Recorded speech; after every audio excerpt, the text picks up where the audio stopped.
Assalamualaikum warahmatullahi wabarakatuh. Apa kabar pemirsa dan juga sahabat UG TV? Di kesempatan hari ini di acara eksklusif bersama UG.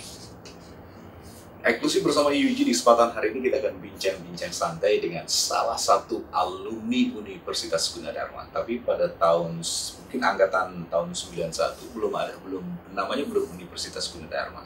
Tapi masih Sekolah Tinggi Ilmu Manajemen Komputer atau STMIK Gunadarma. Dan hari ini kita akan bincang-bincang santai selama 1 jam. Kita akan berbicara tentang bagaimana suksesnya setelah keluar dari Universitas Gunadarma. Dan beliau ini adalah sebagai Kepala Seksi Monitoring Penyiaran atau di Kominfo. Dan beliau ini angkatan tahun 1991 Universitas Gunadarma. Ada Bapak Irfan Sudrajat. Apa kabar, Pak? Alhamdulillah. Alhamdulillah. Ini satu kehormatan juga nih buat Gunadarma. Ada alumni yang bisa hadir dan mungkin salah satunya ini adalah alumni tersukses. Boleh saya bilang gitu, Pak? Ya, alhamdulillah. Oke, sebelumnya saya informasikan bahwasannya Pak Irfan Sudrajat ini pada tahun 2011 sampai dengan 2014 ini Kepala Seksi Evaluasi Jaringan Telekomunikasi. Kemudian 2014 sampai dengan 2017 beliau ini menjabat sebagai Kepala Seksi Evaluasi Jasa Telekomunikasi. Dan mulai 2017 hingga saat ini beliau menjabat sebagai Kepala Seksi Monitoring Penyiaran. Dan ini masih banyak juga CV-nya sahabat UG TV. Ada pengalaman luar negerinya dari mulai 97 menjadi staf pendukung kunjungan Presiden RI Soeharto. Kemudian juga pada tahun 98 ke Jerman. Ini sebagai staf pembantu studi banding sistem kependudukan dan pencatatan sipil elektronik. Oh, masih banyak lah. Pokoknya nanti kita lihat aja. Silahkan di googling. Pak Irfan, kalau boleh saya tahu, ini kan tentang Kominfo atau Kementerian Komunikasi dan Informatika. Sebenarnya apa sih itu, Pak, Kominfo itu? Sebelum kita masuk masalah ini nih, nostalgia nih. Gimana, Pak? Gini. Selamat pagi, assalamualaikum semuanya. Waalaikumsalam. Kementerian Kominfo ini adalah kementerian yang bergerak di bidang komunikasi dan informatika. Sebetulnya sebelum itu pun Gunadarma yang sudah mendahului dengan mengeluarkan sekolah tinggi manajemen informatika dan komputer. Bibitnya tuh dari situ juga. Ya bukan dari Gunadarma, tapi Gunadarma sudah mendahului pemerintah dalam hal ini. Nah, Kementerian Kominfo sangat peduli pada kemajuan teknologi dan kemajuan SDM kita. Tugas dan fungsi Kominfo adalah memberikan kebijakan yang untuk streamlining untuk manajemen informatika dan komputer bagi kepentingan negara ini. Bagaimana kita memanfaatkan teknologi informasi untuk kemajuan bangsa. Demikian kurang lebih mereka. Oke. Secara umum berarti Kominfo itu membawahi semua yang berhubungan dengan informatika itu atau gimana? Ya, kurang lebih. Kita ada 7 satker ya. Itu dari mulai sumber daya dan perangkat, lalu ada penyelenggaraannya, lalu ada informasi dan komunikasi publik, lalu ada Aptika ini yang dirjen yang menangani semua hal tentang aplikasi telematika itu sendiri. Lalu kita juga ada pengawasan intern yang mengawasi kinerja. Kita membawahi semua, termasuk juga POS. Jadi tidak hanya telematika secara IT saja, tapi juga ada POS dan penyiaran. Oke. Kemudian Pak Irfan ini sebagai Kepala Seksi Monitoring Penyiaran. Ini dari, kalau saya tadi baca di CV-nya, dari mulai 2011 menjadi ini, kemudian 2014 sampai dengan 2017 menjadi Kepala Seksi Monitoring Penyiaran. Kalau menurut pandangan pribadi ya Pak ya, perkembangan dunia penyiaran dari tahun ke tahun, dari zaman dulu sampai sekarang, ini apa sih yang paling menarik menurut Pak Irfan? Penyiaran adalah dunia yang wow ya, bilangnya. Wow di sini. Kalau lihat runutan dari kerja saya tadi, dari mulai jaringan telekomunikasi.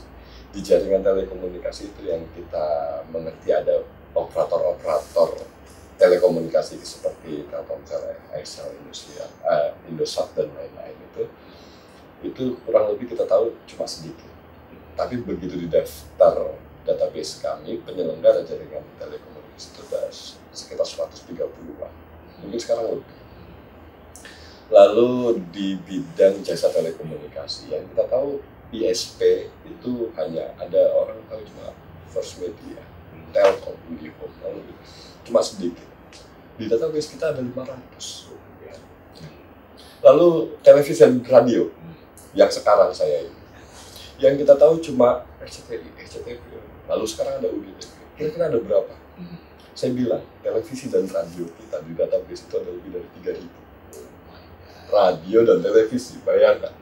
Jadi televisi dan radio atau dunia broadcasting ini sangat tua. Karena satu, teknologi penyiaran baik televisi dan radio adalah teknologi yang cukup kita bilang dewasa, tua. Sudah ada duluan sebelum teknologi informasi dan teknologi komunikasi dan informasi. Masalahnya adalah pertumbuhannya cepat. Nah, ini butuh perangkat-perangkat hukum yang sangat bisa mengakomodir semua kepentingan, baik kepentingan yang paling mendasar yaitu kepentingan masyarakat, apa yang mereka butuh. Lalu kepentingan bisnis, bagaimana industri ini bisa tumbuh. Lalu kepentingan pemerintah, bagaimana semua ini bisa streamline antara masyarakat, industri, dan pemerintah. Semuanya harus bisa terakomodir. Jadi dunia penyiaran itu sangat berkembang pesat dan kompleks. Tapi yang terjadi saat ini adalah penyiaran, terutama broadcast ya Pak, radio dan juga televisi, khususnya untuk televisi. Era analog ini udah hampir punah, boleh kan? Ya. Nah sekarang udah mau masuk bahwa Pak Menteri juga mengatakan bahwasannya 2021 ini udah start yang namanya digital. Bagaimana menurut Bapak antara perubahan analog ke digital? Nah, ini ada 2 step yang harus kita ikuti ya di tren internasional ya. Ini tren internasional, tidak hanya tren Indonesia. Yang pertama adalah analog shut off atau switch off. Jadi analog itu harus dimatikan. Tapi ada beberapa, masyarakat kita kan juga kompleks. Dari Sabang sampai Merauke tidak semuanya menggunakan digital. Jadi kita harus bertahap dan terus sosialisasi bahwa kita akan beralih ke digital. Step kedua adalah digital switch on. Setelah analognya mati, kita nyalakan yang digital. Ada 2 tahap. Di 2021 kita mendesain, mudah-mudahan masyarakat kita siap, dunia penyiaran kita siap, pemerintahnya siap, masyarakatnya juga siap. Kita beralih ke digital. Padahal hal ini harus kita lakukan bertahun-tahun yang lalu harusnya. Kita sudah beranjak ke situ. Nah, akhirnya kita dipaksa oleh teknologi, oleh globalisasi. Globalisasi akhirnya memaksa kita untuk melakukan hal ini. Mau nggak mau kita harus bisa mengikuti. Jangan termakan, tapi kita mengikuti bagaimana kita menjaga kestabilan kita sebagai bangsa, sebagai masyarakat, supaya bisa ikut ke digital ini, supaya nggak berantakan. Takutnya kan ada kebablasan informasi kan masalah. Nah, itulah kepentingan Kominfo adalah tidak hanya teknologi, tapi juga di SDM, makanya ada badan Litbang dan SDM di situ. Tadi Pak Irfan mengatakan bahwasannya sebenarnya era digital atau sosialisasi untuk broadcasting secara digital itu sudah dimulai beberapa tahun yang lalu, bahkan 2001 menyebut zaman 2 menteri yang lalu. Nah sampai sekarang ini baru akan terwujud melalui Pak Menteri yang sekarang nih. Sebenarnya apa masalahnya sih Pak Irfan? Kompleks juga. Baik, jadi begini. Karena memang kenal, tadi saya sudah singgung bahwa teknologi broadcasting itu adalah teknologi tua. Dari tahun berapa kita punya televisi dan radio? Tahun 30-an Amerika sudah. Tahun 70, 60, 70 kita udah rame. Tapi masalahnya perangkat hukumnya kita kurang. Berbeda dengan dunia teknologi informasi atau dunia IT. Yang dia baru muncul tapi perangkat hukumnya sudah lumayan banyak dibanding broadcasting. Kenapa begitu? Ya saya berpendapat kemungkinan iklim sosial politik kita, gitu ya. Kita akhirnya beda pemimpin, beda kebijakan. Nah itu, kalau kita berani meneruskan tradisi-tradisi dulu yang baik, gitu, yang buruk yang kita lepas, kemungkinan bisa cepat. Tapi masalahnya ya kompleksiti dari permasalahan broadcasting. Iya, mungkin yang tadi Pak Irfan katakan, dari sama masyarakatnya juga, kemudian wilayah dari Sabang. Ya, kita kan nggak sama betul. Kita mau disamakan sama Singapura, ini nggak bisa. Malaysia nggak bisa. Kita beda. Kita semua arsitektur dunia Indonesia punya. Betul. Kita harus bangga. Arsitektur dunia yang kayak gimana masyarakatnya, Indonesia punya. Dari yang mulai mohon maaf, orang menganggapnya primitif. Saya tidak bilang primitif. Mereka menganut tradisi yang tetap mereka paham. Gitu. Itu ada. Sampai yang orang-orang modern kita juga punya. Teknologi modern kita semua ada. Nah, kita kompleks itu masyarakatnya. Jadi ya kita harus berani cari kebijakan-kebijakannya. Memang mengakomodir semua. Sama halnya pada saya jadi ingat ya tentang kepolisian ya, tentang adanya misalnya ada undang-undang misalnya sekarang nih pakai masker, kalau nggak ditilang nggak sadar-sadar gitu, mungkin kayak begitu kali ya Pak ya. Ya kayak begitu, padahal ya itu ironi ya, ironi. Gitu. Paradoks juga, ironi juga ya, semuanya saking kompleksnya kita ya masyarakat kita, sehingga harus begitu. Mungkin ada aturan-aturan yang sedikit loose, ada aturan-aturan yang sedikit strict. Ya bagaimana itu ya. Tapi kayaknya orang Indonesia lebih menyukai strict ya Pak ya. Gitu.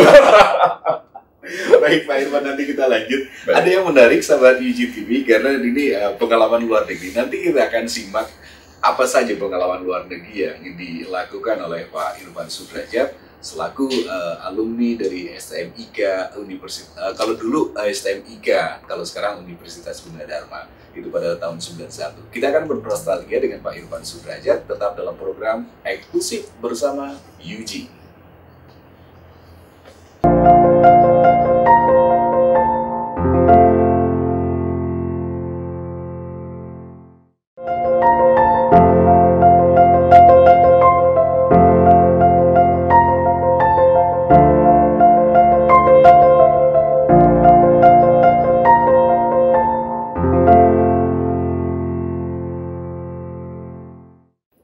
Terima kasih pemirsa dan juga sahabat UGTV untuk Anda yang masih tetap setia bersama kami dalam program eksklusif bersama UG.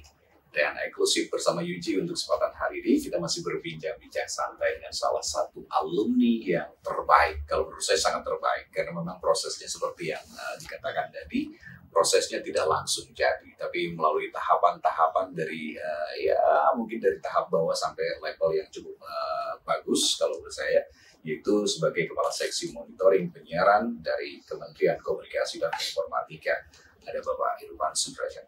Pak Irfan, ini ada yang menarik Pak, dari pengalaman ke luar negeri dari tahun 97, zaman Presiden Soeharto ternyata ya. Ini zaman-zaman ASEAN sampai dengan tahun 2011 ini Mauritius menghadiri 9 World Telecommunication atau ICT Indicator Meeting. Dan bisa diceritain nih Pak, dari pengalaman-pengalaman yang dimulai sejak tahun 97 nih Pak. Baik, jadi ini pengalaman-pengalaman yang berbeda di setiap kunjungan. Di awal-awal itu saya masih staf rendah.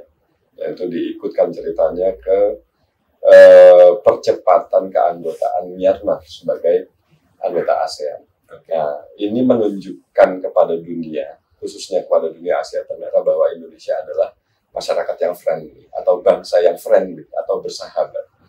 Kita senang banyak sahabat. Ini yang harusnya kita tanamkan di jiwa kita, bahwa kita harus berjiwa friendly, atau bersahabat di setiap manusia. Ya. Begitu di tahun berikut-berikutnya, banyak lagi penugasan-penugasan yang cukup penting. Di antaranya adalah yang waktu saya ke Swiss itu adalah penugasan untuk pertama mengikuti WSIS, itu World Society in Information. Satu lagi apa itu? Ikut aja di situ. Nah, itu adalah kepesertaan kita pertama dalam antusias global, di mana masyarakat dunia itu menginginkan semuanya serba digital.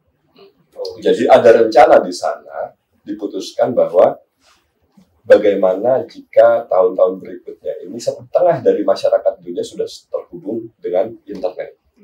Gitu. Jelas-jelas ini sangat berkaitan dengan apa yang saya pelajari, khususnya dari alma mater saya Gunadarma. Lalu kelanjutannya itu berguling terus, sehingga pada 2012 saya ditugaskan untuk mengikuti indicators meeting. Indicators meeting ini yang diselenggarakan oleh ITU. ITU itu maunya bagaimana ada indikator di setiap rumah tangga bahwa tren digital ini sudah masuk sampai seberapa jauh. Nah, akhirnya terbentuklah working group dari ITU. Dari situ ya saya juga sampai sekarang kemungkinan masih dianggap sebagai salah satu expert di working group itu untuk masalah household. Jadi rumah tangga ini punya ukuran tersendiri. Jadi ukuran itu di dunia adalah rumah tangga. Seberapa jauh IT itu masuk di rumah tangga, seberapa banyak yang pakai, semanfaat apa di rumah tangga itu. Jadi demikian. Jadi pengalamannya cukup banyak dan sangat menarik dan sangat berkesesuaian dengan latar belakang. Oke. Saya setuju dengan Pak Irfan tadi bahwasanya rumah tangga ini memang salah satu indikator juga ya Pak. Terbukti sekarang termasuk istri saya sibuk pagi-pagi absen untuk anaknya gitu kan sambil pakai sampai lupa ngurusin suami. Gitu ya. Oke, Pak Irfan, ini kita berbicara tentang perkembangan teknologi, ya, terutama yang berhubungan dengan broadcasting, kemudian termasuk misalnya dari analog ke digital. Namun kemarin saya ada satu argumentasi atau forum discuss group bahwasanya sosial media ini adalah satu mungkin bagi orang radio dan televisi mungkin sebagai kalau dilihat SWOT analisnya ini adalah sebagai ancaman yang cukup besar, dan ternyata memang perkembangan ke arah digital semakin pesat dan yang namanya sosial media ini juga luar biasa. Gimana nih peran dari Bapak sebagai kepala seksi monitoring, terutama secara umum adalah dari Kominfo sendiri, Pak? Ya. Tugasnya pemerintah umumnya itu adalah meregulasi semua kebijakan. Apa yang bisa kita atur, kita atur. Yeah. Apa yang tidak mesti diatur, ya tidak usah diatur. Jadi aturannya jelas. Apa yang chaos, ya diatur. Apa yang perlu diatur, diatur. Yang tidak perlu, ya kita nggak akan atur. Karena sudah berjalan dengan sendiri. Artinya sudah captive market. Pasar sudah berjalan seperti itu, kita nggak perlu ganti. Masalahnya adalah begitu medsos masuk itu, ini jadi booming dunia, ini jadi tren global. Masalah dari tren global adalah selalu ada sisi positif, lalu ada sisi negatif. Mana yang paling banyak? Pemerintah harus lihat dengan cermat. Mana yang harus dilihat paling banyak ya Pak? Sisi positif atau sisi negatif? Oke. Misalnya kalau kita bicara soal penyiaran, tren penyiaran itu punya sisi negatif, punya sisi positif juga. Pasti semua hal seperti itu. Sisi positif dari dunia digital terhadap penyiaran adalah penyiaran menjadi sangat-sangat mudah. Menjadi sangat mudahnya adalah setiap orang bisa menjangkau sumber informasi. Jadi gampang. Karena lewat gadget aja sudah bisa diakses. Gitu. Sisi negatifnya adalah kita tidak bisa melihat secara detail pemerintah. Informasi yang diterima oleh masyarakat itu benar atau tidak. Ya, kita clear lagi. Informasi yang diterima masyarakat itu benar atau tidak, itu tidak ada counternya. Akhirnya kita bikin. Pemerintah membuat suatu kebijakan bahwa kita harus melawan informasi-informasi yang tidak benar. Sehingga terbentuklah task force, satuan gugus tugas. Akhirnya semua timbul bentuk-bentuk kearifan masyarakat untuk melawan berita-berita hoax. Demikian. Oke, tapi sampai dengan saat ini artinya Kominfo belum ada peraturan khusus untuk sosial media ya, Pak? Iya, belum ada karena Belum ini ada. tren yang cukup kompleks ya Kompleks, saya ya. bilang. Karena terlibatnya tidak hanya kita secara dalam negeri, tapi juga ada operator luar negeri. Oke, nah sekarang kita beralih, ini digital ini memang luar biasa seperti pemberitaan online gitu Pak. Yang tadinya baca koran, sekarang koran pun beralih ke online. Kalau itu ada peraturannya juga. Tidak ada ya, kita nggak membatasi koran itu harus mati atau yang hidup harus berita online gitu, enggak. Kita itu dia captive market. Akhirnya masyarakat menentukan sendiri. Iya. Masyarakat menentukan sendiri mana yang masyarakat butuh. Begitu masyarakat membutuhkan yang paper base, mereka akan ambil yang paper base. Begitu masyarakat tidak membutuhkan lagi yang paper base lalu beralih ke paperless, mereka akan paperless sendiri. Jadi kita nggak perlu atur hal-hal yang demikian. Oke. Karena yang seperti Bapak bilang itu adalah perkembangan yang memang tidak bisa dihindari. Iya, betul. Oke, baik Pak. Nah sekarang kita mulai bernostalgia nih dengan Ini dia. iya yang paling menarik ini karena dari tadi tapi harus ada pemanasnya dulu, warming up dulu. Pak bisa ceritain nih tentang zaman Bapak kuliah di STM IKA Gunadarma. Ya, pertama kampusnya masih gersang. Ya. Dulu jalan akses ini juga masih sepi Pak ya. Masih satu jalan. Betul. Masih satu jalan gitu. Tengah, jadi ada dua arus. Cuma hanya dua arus bolak-balik aja. Kita ada tahun 90-91 itu. Dan saya cukup bangga kuliah di SMK Gunadarma. Tapi saya cukup bangga sama bapak saya yang selalu punya visi. Jadi yang pintar tuh bukan saya sebetulnya. Yang pintar tuh bapak saya. Iya, betul. Bapak ibu saya tuh pintar. Kenapa? Karena mereka, beliau-beliaulah yang memilihkan saya dan keluarga saya kuliah di Gunadarma. Kakak saya yang awal. Jadi kita sekeluarga hampir beberapa orang itu lulusan alumni Gunadarma. Satu alumni Gunadarma itu ponakan saya juga kerja di Kominfo. Oh my God. Di Aptika. Udah, ini jadi kita agak-agak lengkap. Jadi kakak saya Gunadarma, suaminya Gunadarma. Saya Gunadarma, istri saya Gunadarma. Adik saya pernah Gunadarma, lalu dia kuliah yang lain. Ponakan saya dua Gunadarma. Jadi ini lumayan ya, memberikan kontribusi ilmu ke kami ini, ke keluarga ini cukup banyak. Dan itu sangat-sangat bermanfaat. Nah Pak, ini kemarin juga saya pernah bukan berdebat, artinya wawancara dengan salah satu narasumber dari Universitas Gunadarma. Kita berbicara tentang PMB, penerimaan mahasiswa baru. Ada satu pertanyaan yang secara interaktif dari pendengar, bahwasannya ibunya pengen arsitek misalnya, Gunadarma kan, kemudian bapaknya pengen TI, sementara anaknya sendiri pengen multimedia karena perkembangan zaman. Ini kan yang paling menarik. Nah, kalau pada saat Bapak bukan dipaksa, artinya Bapak yang pinter atau orang tua Pak Irfan yang pinter yang memilihkan bahwasannya masuk ke Gunadarma. Nah, kalau sekarang bagaimana menurut Bapak? Kalau zaman saya, bapak saya pintar. Bapak saya, ibu saya pintar. Pintarnya adalah dengan memberikan hak kepada saya untuk memilih. Jadi kakak saya itu manajemen informatika, saya teknik komputer. Jadi beda-beda itu. Ponakan saya itu broadcasting. Ponakan saya lagi manajemen industri informatika, kalau nggak salah apa itu. Jadi beda-beda kita semua. Kita semua beda-beda.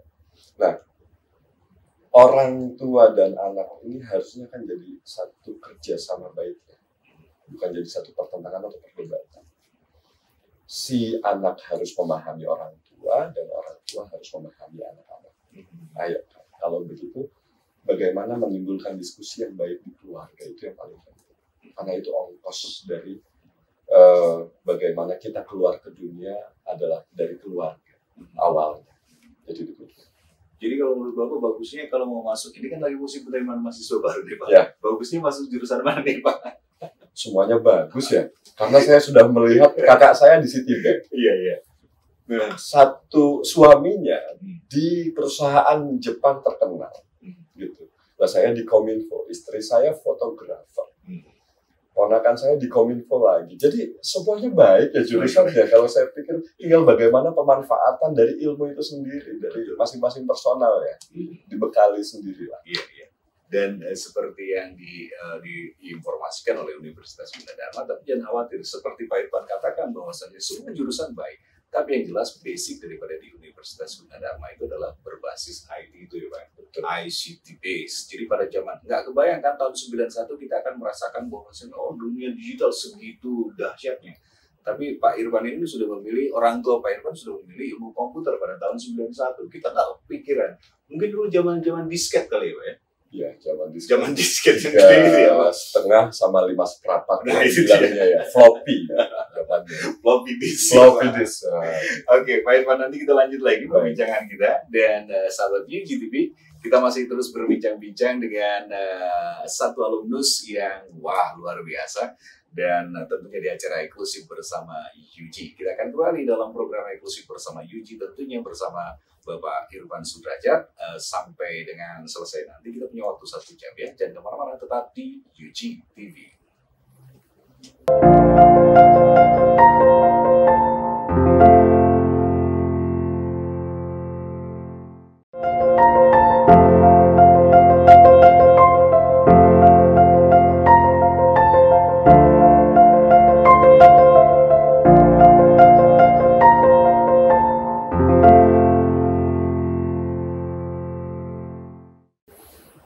Anda masih menyaksikan eksklusif bersama UG. Dan eksklusif bersama UG kesempatan hari ini masih menghadirkan Kepala Seksi Monitoring Penyiaran dari Kominfo. Ada Bapak Irfan Sudrajat. Pak Irfan, saya lihat YouTube-nya Kominfo ini ternyata sangat peduli dengan berbagai event-event. Kemarin saya lihat tentang pembagian Wi-Fi di seluruh Indonesia. Kemudian kemarin juga ada peluncuran perangko artis kalau artis dan penyanyi ya Pak ya. Terus sekarang ini kita akan melihat satu tayangan tentang kepedulian daripada Kominfo dengan yang namanya metode pembelajaran daring. Bisa diceritakan kenapa nih bisa sampai peduli dengan tentang pembelajaran daring? Iya, ini nggak tahu kita harus berduka atau bergembira.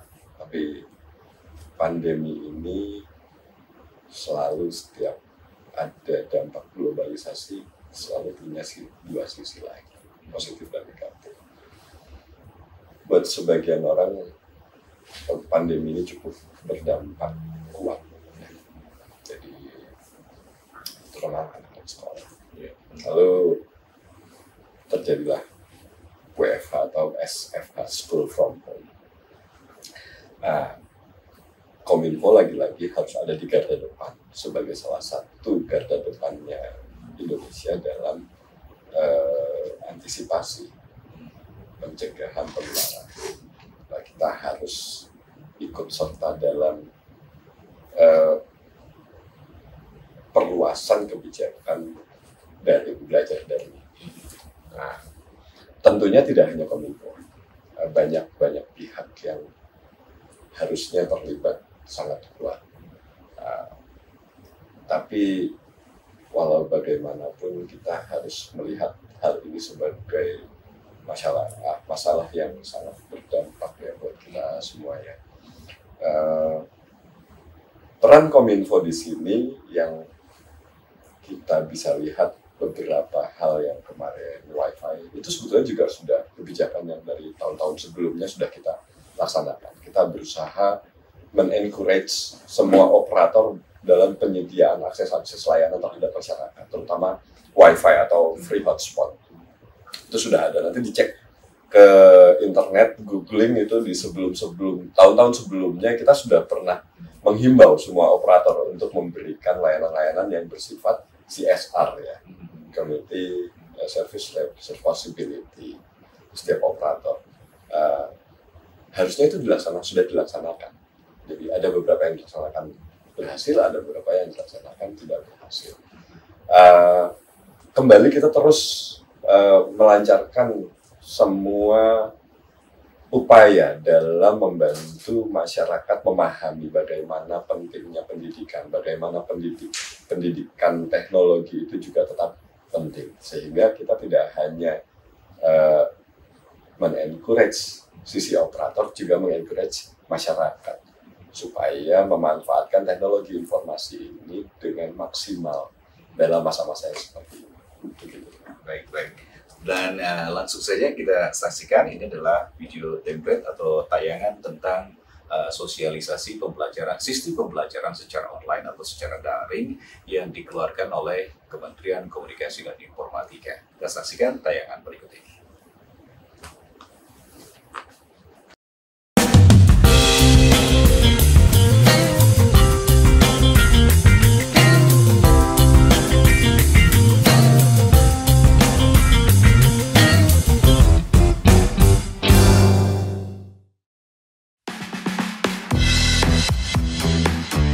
Halo Sobatkom, gimana kabarnya nih?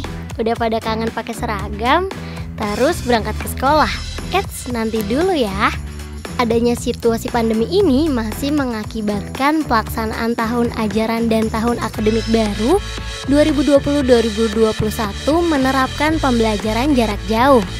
Sekolah yang berada di zona hijau atau wilayah yang tidak terdapat kasus COVID-19 dapat menerapkan kegiatan belajar dengan tatap muka, tapi dengan beberapa syarat Sobatkom, seperti izin dari pemerintah daerah setempat dan menerapkan protokol kesehatan yang ketat. Namun sekolah di wilayah yang berisiko rendah hingga tinggi mau tidak mau menerapkan belajar jarak jauh karena faktor kesehatan dan keamanan komunitas sekolah. Dan ternyata banyak loh Sobatkom yang tidak siap untuk bersekolah dengan metode pembelajaran daring atau online. Bahkan di beberapa tempat belum tentu ada fasilitas infrastruktur dan peralatan yang memungkinkan belajar melalui daring. Terus gimana sih tipsnya buat guru dan murid dalam melaksanakan kegiatan belajar mengajar di tengah pandemi ini? Nah, siniar kali ini akan membahas tips-tips jitu sukses bersekolah dengan belajar daring atau online. Yuk kita simak. Yang pertama nih Sobatkom, siswa dan guru harus bergembira, nggak boleh stres. Pastiin semuanya udah paham dengan cara mengoperasikan alat dan aplikasi teknologi informasi dan komunikasi seperti laptop atau personal komputer. Berikut aplikasi video conference maupun aplikasi pertanyaan dan penilaian serta aplikasi interaktif. Terus yang kedua, bagi kelas menjadi kelompok belajar yang kecil. Dengan begitu akan lebih membuat waktu belajar lebih efektif. Ketiga, guru dan murid sepakat mengerjakan tugas kelompok dan menciptakan suatu tantangan atau lomba yang memerlukan kolaborasi atau kerjasama. Nah, belajarnya jadi seru kan? Selanjutnya yang keempat, pastiin nih semua murid harus sudah hampir sama pemahaman terhadap subjek yang diajarkan. Jadi nggak ngulang-ngulang lagi nih jelasinnya. Terus yang kelima, fokus dan kuatkan pada subjek pembelajaran yang dapat ikut membantu kemampuan para murid untuk bisa sukses di pelajaran manapun. Keenam, amati, tiru, modifikasi, dan lihat cara guru lain belajar dan yang pastinya yang bagus itu menjadi contoh. Oh iya, bisa bertanya loh tips dan triknya pada guru lainnya dan langsung bisa diadopsi di kelas masing-masing nih Sobatkom. Jadi nggak cuma guru aja nih, para murid juga bisa loh bertanya dengan teman lain gimana sih ngikutin pembelajaran dengan baik meski melalui online. Nah, yang terakhir nih Sobatkom, supaya sesi belajar online menjadi riang gembira, penuh interaksi, serta mudah mentransfer ilmu pengetahuan, yaitu dengan cara berkreasi dan tentunya bekerja sama. Semua harus ikut terlibat dalam setiap proses pembelajaran, baik belajar maupun mengajar online, baik guru, murid, bahkan orang tua. Itu dia Sobatkom, beberapa kiat-kiat sukses dalam melakukan kegiatan belajar mengajar secara daring atau online, khususnya di tengah pandemi COVID-19 saat ini. Buat Bapak Ibu Guru, sukses berinovasi dalam mengajar. Untuk orang tua murid, selalu dukung prosesnya. Dan bagi murid-murid tetap semangat belajar ya. Sukses selalu. Sekian dulu siniar kali ini. Jangan lupa jaga jarak, pakai masker, serta rajin cuci tangan ya Sobat Kom. Sampai jumpa di siniar episode berikutnya. Bye-bye.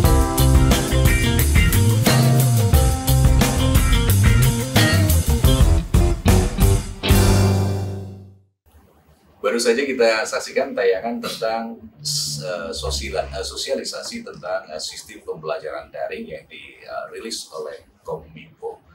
Dan tentunya masih banyak kepedulian Kominfo terhadap perkembangan yang ada di Indonesia. Mulai dari seperti yang dari Pak Irwan, entah itu kabar baik atau kabar duka. Tapi yang jelas memang ini harus dilakukan di masa pandemi, bahkan sekarang sudah masuk era AKB, adaptasi kebiasaan baru. Iya, Pak, ke depan bagaimana nih Kominfo, program apa lagi yang akan dilakukan selain tadi yang Pak Irfan katakan ada pemberian atau program CSR yang namanya Wi-Fi gratis, hotspot dan lain sebagainya. Ya, yang pertama Kominfo harus melakukan, kita tidak bisa berjanji banyak hal-hal yang fisikal, tapi kita kembali kepada tugas dan fungsi bahwa Kominfo harus merumuskan kebijakan atau memberikan regulasi-regulasi sebagai regulator bagaimana menghadapi AKB ini. Tentu ini akan membutuhkan kerjasama dari semua pihak dan terutama membutuhkan kesabaran dari kita semua ya. Sabar ini sangat-sangat penting. Mudah-mudahan kita masih diberikan sabar oleh Allah Subhanahu wa Ta'ala dalam menghadapi pandemi ini, sehingga kita juga bisa sabar begitu ada kebijakan yang sesuai atau tidak sesuai. Nah, dengan itu, mari kita semua bisa sangat arif dan bijaksana. Oke, baik. Tentang pembelajaran daring tadi ya, Pak. Termasuk Bapak ini kan salah satu lulusan dari STMIK atau sekarang ini Universitas Gunadarma. Jujur, pada saat Bapak mengambil satu program studi tentang manajemen ilmu komputer STMIK, nah sekarang kan hubungannya dengan Kominfo. Apakah ilmu yang Bapak dapat dari STMIK atau sekarang Gunadarma memang bisa diterapkan di Kominfo sekarang ini? Kebetulan di saya sangat-sangat bisa diterapkan. Jadi pas ya, pas. Dunia kami di pekerjaan adalah penyiaran. Kebetulan penyiaran sekarang terhubung dengan dunia teknologi informasi. Jadi ilmu-ilmu yang kami terima itu sangat-sangat sesuai. Begitu terjun ke lapangan, kita jadi bisa memahami seperti apa. Jadi bisa diimplementasikan ilmu-ilmu yang kami terima. Kalau boleh tahu pada zaman Bapak kuliah di angkatan tahun 91, kalau sekarang kan tahun 2020 ada 42 program studi. Ada metode pembelajaran, apalagi sekarang ini kan pandemi kan online semua ya, ada virtual kelas, e-learning, webinar dan lain sebagainya. Zaman-zaman dulu ada nggak Pak? Nggak ada ya, zaman kita belum ada ya. Email itu paling canggih. Email paling canggih. Kalau boleh tahu email yang pertama apa Pak? Email paling pertama saya nggak hafal namanya, tapi saya hafal ke siapa saya mengarahkan. Itu dosen saya. Dan dosen saya namanya Pak Made. Entah di mana beliau, mungkin sekarang di Jerman. Saya respect Pak Made, saya respect Pak Wayan. Dua-duanya dosen saya yang paling keras. Tapi beliaulah yang mendidik saya jadi memahami email itu apa. Tapi email yang paling canggih. Jadi waktu zaman saya itu email udah paling canggih. Mailing list itu udah paling canggih. Sudah itu ada. Mailing list, masih ingat saya. Jalan-jalan sedikit di tahun berikutnya paling Yahoo Messenger. Yahoo Messenger. Baik Pak Irfan, nanti kita lanjut bincang-bincang kita. Kita masih bernostalgia dengan salah satu alumni Universitas Gunadarma, tentunya dalam program eksklusif bersama UG.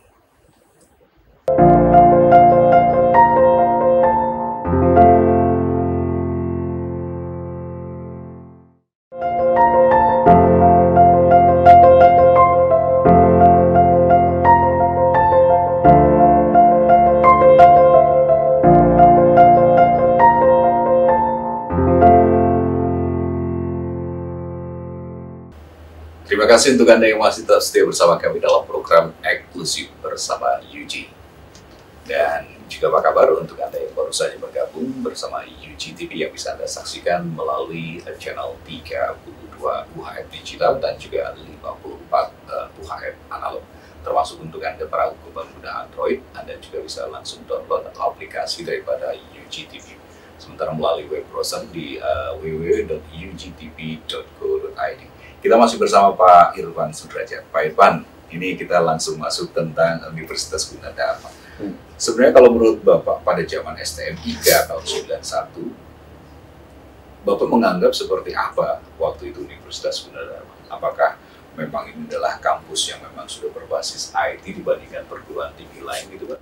Iya, jujur lagi saya ulangi bahwa saya tidak mengetahui banyak. Yang mengetahui banyak itu orang tua saya yang sangat-sangat cerdas memilihkan saya di STM Ika Gunadarma. Tapi beliau, orang tua saya, sempat bercerita kepada saya bahwa tren dunia beberapa tahun ke depan, di tahun 90, awal 90-an itu adalah, nanti trennya adalah komputer, Pak. Jadi orang tua saya bilang trennya adalah komputer. Beliau nggak tahu internet kayak apa. Waktu itu internet baru-baru pertama awal masuk di Indonesia. Nah,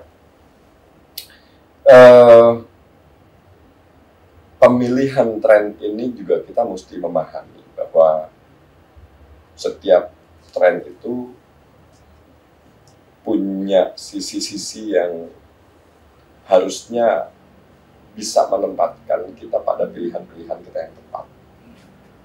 Pada saat itu saya memilih teknik komputer itu, saya itu orang yang suka inovasi di barang, di benda, di teknologi. Sehingga dulu kami banyak menghabiskan waktu di lab, dan lab itu dulu masih di lantai 2 kampus D, Pondok Cina. Itu sampai malam, kadang-kadang tukang sapunya itu sampai ngusir. Kita senang bereksperimen di situ, tapi itu membuahkan hasil yang sangat manis, yaitu pengetahuan kita tambah.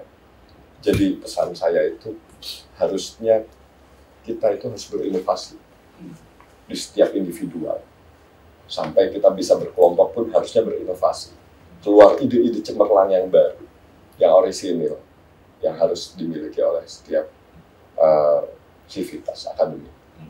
Kalau boleh tahu waktu kuliah, kemudian penyusunan skripsi apa yang diangkat waktu itu, Pak?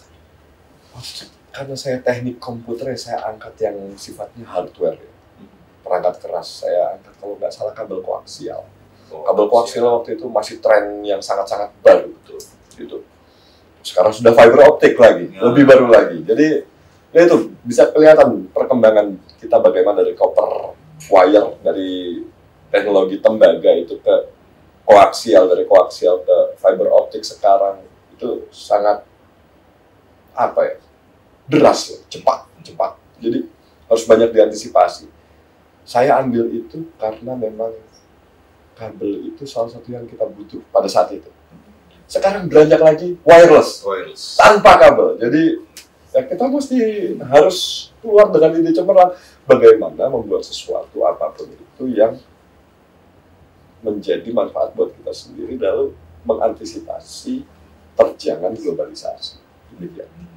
Kalau unit-unit kegiatan Bapak aktif nggak pada saat di STM IKA Gunadarma itu? Kurang begitu aktif.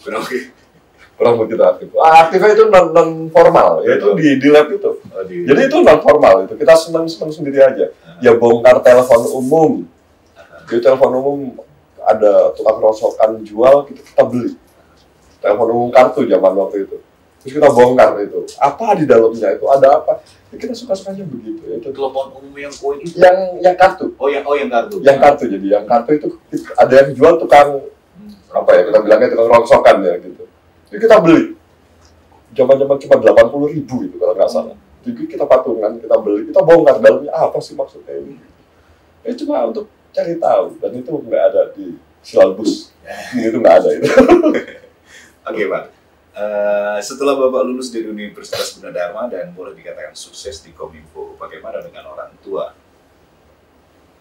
Ya, beliau cukup bangga. Kebetulan bapak saya sudah wafat, tinggal ibu, dan ibu cukup bangga bahwa rasa dari orang tua adalah yang ingin mereka rasakan adalah tidak sia-sia membiayai anaknya. Mereka cukup kerja keras buat kita, lalu kita harusnya punya rasa tanggung jawab untuk menyampaikan apa yang diinginkan oleh orang tua. Mungkin tidak selalu cocok, tapi paling tidak begitu kita bekerja keras ingin membahagiakan orang tua, kok kayaknya semua akan datang dengan sendirinya. Jadi niat kita aja sih diperkuat. Kalau ketemu istri di Gunadarma nggak, Pak? Enggak, Enggak. bukan di luar. Di luar. Saya ketemunya di luar. Oh, Gitu. Kalau putra-putri Bapak sekarang, apakah artinya Bapak kan di IT ya, Iya. informatika, apakah diterapkan juga kepada putra-putri Bapak? Kebetulan ya, anak saya baru satu, gitu. Anak saya baru satu, sekarang SMA. Kebetulan dari kecil saya biasakan hidup dengan komputer. Saking kebiasaan sama komputer, waktu dia bayi itu laptop saya dibongkar. Terus saya dicabutin satu-satu, jadi berantakan semua. Saya pulang kerja itu sudah berantakan. Waktu itu laptop Dell itu nggak ada spare partnya di Indonesia. Jadi saya sempet agak-agak nangis gitu. Tapi saya seneng dalam nangis dalam seneng gitu. Wah, anak saya seneng sama komputer. Dan kelihatan bibitnya sampai sekarang juga ikut. Dia nata sendiri komputernya, dia susun sendiri, dia bekerja sendiri dengan komputernya dia. Jadi ilmu itu benar-benar termanfaatkan dengan baik. Kalau saya memandang bahwasannya Pak Irfan ini memang salah satu orang yang sangat mendalami dunia IT. Terbukti tahun 91, kemudian sampai sekarang berhubungan dengan IT. 2020 kan seperti yang kita lihat ada sekarang uang itu pakai digital, kemudian belanja pakai digital, dan semuanya serba digital. Kalau menurut Pak Irfan ke depan, apa yang akan terjadi lagi perkembangan? Iya, uang dalam bentuk digital. Tapi bukan uang digital. Nah ini agak kebingungan gimana ya. Sekarang ada cryptocurrency, Bitcoin dan lain-lain. Iya, betul. Ada uang digital, uang bener, uang yang sesungguhnya, tapi dalam bentuk digital.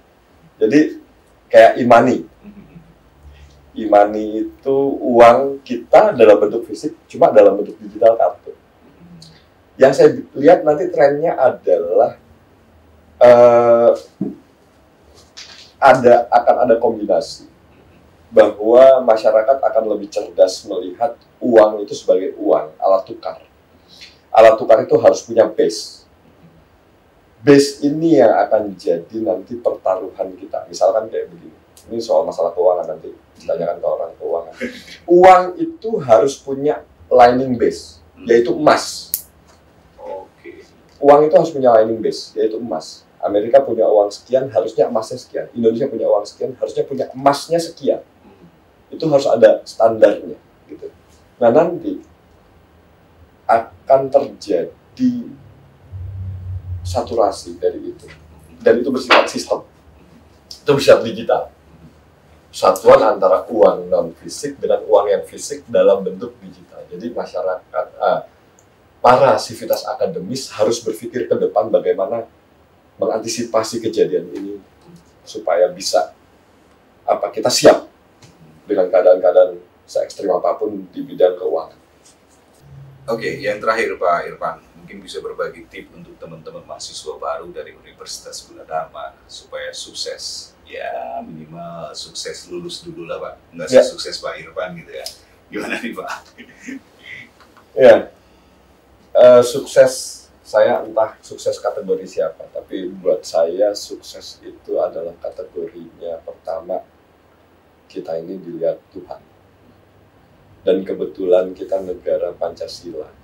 Sila yang pertama kita adalah Tuhan Yang Maha Esa. Jadi Tuhan adalah pedoman pertama kita. Saya menekankan kepada semua sivitas akademika dan alma mater. Mari kita mementingkan Tuhan dalam keputusan-keputusan kita. Bila kita bertuhan, kita jadi tahu bagaimana bersikap, bagaimana berkeadilan sosial, bagaimana rasa ingin bersatu, bagaimana ingin bermusyawarah untuk mencapai mufakat. Kita jadi tahu semuanya. Itu sukses yang buat kita akan mendatangkan semua hasil-hasil yang baik. Yang berikutnya adalah bagaimana bisa mengimplementasikan pengetahuan kita buat kemaslahatan. Tentunya tidak semua pengetahuan kita bisa dapat di bangku sekolah. Ada pengetahuan-pengetahuan yang kita bisa dapatkan di luar dari sekolah. Jadi inovasi itu sangat-sangat penting. mental berinovasi adalah mental yang bisa surviving, yang bisa menyelamatkan kita di dunia yang sangat kompleks. Jadi sementara itu ya kayaknya kita bisa mengerti keputusan-keputusan kita sendiri, lalu kita bisa berinovasi. Inovasi paling penting juga. Paling penting, sangat-sangat penting. Jadi sama-sama nanti kita bongkar kartu telepon lagi. Iya. Oke, Pak Irfan terima kasih. Terima kasih. Salam untuk keluarga, salam buat teman-teman di Kominfo, sukses selalu Pak ya. Terima kasih. Baik. Dan pemirsa dan juga sahabat UGTV, demikian bincang-bincang santai kita dengan alumni Universitas Gunadarma angkatan tahun 1991 pada saat itu namanya adalah STM3 Gunadarma, yaitu Bapak Irfan Sudrajat. Beliau ini adalah Kepala Seksi Monitoring Penyiaran di Kominfo. Dan kita jumpa di lain kesempatan. Saya Alvin Permadi, terima kasih dan sampai jumpa. Wassalamualaikum warahmatullahi wabarakatuh. Waalaikumsalam.